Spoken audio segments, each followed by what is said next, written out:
ఏంటా అని చూస్తే తిరుమల తిరుపతి దగ్గర గెస్ట్ హౌస్లో ఒక కేక్ కట్ చేశానని.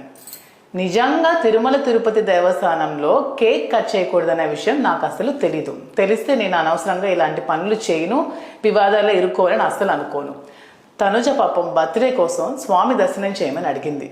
సో అడిగినప్పుడు మేము 4th తిరుపతి వెళ్ళాము, 5th దర్శనానికి కోసం మార్నింగ్ 7:30 స్లాట్కి మాకు దర్శనం చేసుకున్నాము. సో ముందు రోజు నైట్ తన బర్త్డే సందర్భంగా పాపం తనకి సర్ప్రైజ్ చేద్దామని ఒక చిన్న కేక్, అది కూడా ఎగ్లెస్ కేక్ వాళ్ళకి అడిగితే ఎగ్లెస్ కేక్ పట్టుకెళ్ళచ్చు అని చెప్పారు మాకు.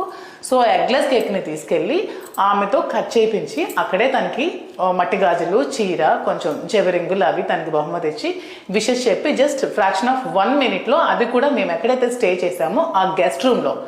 పాపం తనకి ఈ విషయంతో అసలు ఏ సంబంధం కూడా లేదు. పాపం ఆమె తనుజ దర్శనం కోసం వచ్చింది, తనకి కేక్ కోసం అస్సలు తెలియదు. ఏదో సర్ప్రైజ్ చేద్దాము, బర్త్డే కదా, స్వామి సమక్షంలో బర్త్డే చేసుకోవాలని ఎవరు కోరుకోరు, అందరూ కోరుకుంటాం కదా. సో అవకాశం వచ్చింది, దర్శనం చేసుకున్నాము. సో అలాగే పాపం అక్కడే ఉంది కదా, తనతో కేక్ కట్ చేయించాలన్న ఆలోచనతో నేనేమో కేక్ కట్ చేయించాను. దానికి ఆమెకి ఎందుకు సంబంధం? పాప ఆమెను ఎందుకు ఇందులో లాగుతున్నారు? 2 days నుంచి ఆమెని తగ్గ కామెంట్స్ చేస్తూ, ట్రోల్ చేస్తూ కేసులు పెట్టాలి. ఆమెకేం సంబంధం? ఒకవేళ కేక్ కట్ చేయడం తప్పైతే దానికి బాధ్యురాలి నేను. ఎందుకంటే ఆ కేక్ని తీసుకెళ్ళింది నేను, ఆ కేక్ని కట్ చేయించింది నేను. తనకి ఏ సంబంధం లేదు కదా. రాజకీయ కుట్రలో బలి చేయాలంటే మమ్మల్ని బలి చేయండి.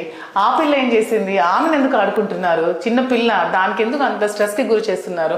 నిజంగా ఏవైనా మీరు చేయాలనుకుంటే, మీరు ఏమైనా ట్రోల్స్ చేయాలన్నా, ఒక న్యూస్ ఐటమ్ చేయాలన్నా, ఏం చేయాలన్నా నామే చేయండి.